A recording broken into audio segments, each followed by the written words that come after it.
इथं शेजारी पिवळे झेंडे आहेत, इथे पिवळे झेंडे घेऊन जावे। इथं शेजारी गेटच्या शेजारी पिवळे झेंडे आहेत। सर्वांना विनंती आहे, प्रत्येकाच्या हातात पिवळा झेंडा पाहिजे आहे।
आज सातारा या ठिकाणी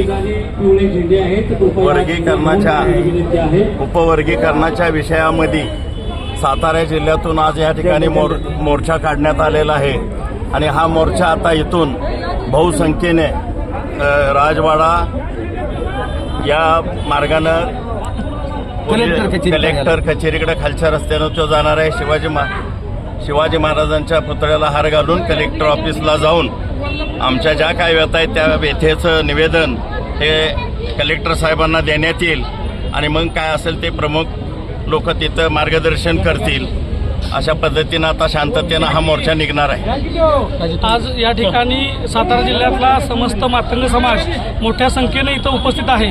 त्याचं मूळ कारण असं आहे की जे समाजाची दयनीय स्थिती आहे आणि आता जो 1 ऑगस्ट 2024मध्ये जो सुप्रीम कोर्टानं जो निर्णय दिलेला आहे, आरक्षणामध्ये उपआरक्षण करणे, अनुसूचित जातीच्या आरक्षणामध्ये उपवर्गीकरण करण्यासंदर्भातला जो निर्णय आहे त्याची अंमलबजावणी करावी, यासाठी सातारा जिल्हा मातंग समाजाच्या वतीनं आज या ठिकाणी बहुसंख्येनं लोक उपस्थित आहेत आणि आमची मुख्यमंत्री महोदयांना मागणी अशी आहे, त्यांनी आमच्या या मागणीचा अगदी भावनापूर्वक विचार करावा, एवढीच या ठिकाणी आज मोर्चा निमित्तानं विनंती करतो।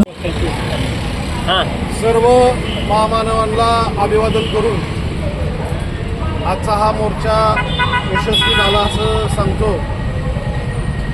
1 ऑगस्ट 2024 रोजी सुप्रीम कोर्टाने जो राज्य सरकारला आदेश दिलेला आहे, आरक्षणाचं उपवर्गीकरण करण्यात काही हरकत नाही असं सुप्रीम कोर्टाने राज्य सरकारला सांगितलेलं आहे। तेच आरक्षण लागू करण्यासाठी आज सातारा जिल्ह्यातून 11 तालुक्यातून सर्व मातंग समाज रस्त्यावर उतरलेला होता आणि आज हा मोर्चा पूर्णपणे यशस्वी पार पडलेला आहे।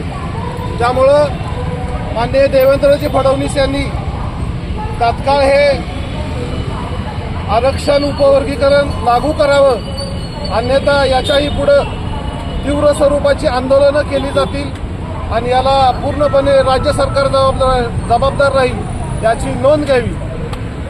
जय भीम, जय लहूजी, जय अण्णाभाऊ साठे, जय शिवराय।